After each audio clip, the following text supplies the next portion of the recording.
Reverend Isaac Simmons controlled more than 270 acres of debt-free Amite County land that his family had owned since 1887.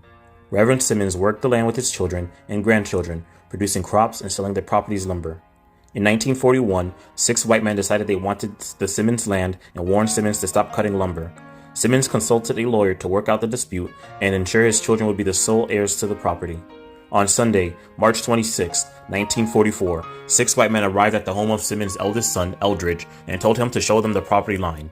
He agreed to do so, but while Eldridge Simmons rode with the men in their vehicle, they began to beat him and shouted that the Simmons family thought they were, quote, smart niggers for consulting a lawyer. The men then dragged Reverend Simmons from his home about a mile away and began beating him too.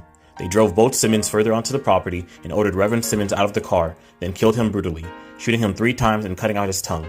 The men let Eldridge Simmons go, but told him he and his relatives had 10 days to abandon the family property. The whites who committed the lynching took possession of the land. The constable and sheriff concluded immediately that Simmons had, quote, met his death at the hands of parties unknown, unquote, even though his son, Eldridge, and his 2 daughters, Emma and Lee, were present and able to identify by name at least 4 of the 6 men responsible. Emma, Lee, and other members of the family fled Amite County over the next 2 days, fearing for their lives, before their father's funeral on March 29th. Eldridge remained in Amite for his father's funeral, but was taken into police custody the next day, supposedly for his own protection. Held in jail for more than a week despite being the victim, Eldridge was released from jail on April 8th and was told to leave the county. Only one of the 6 whites responsible was ever prosecuted for Simmons' lynching, but was ultimately acquitted by an all-white jury because of lack of evidence.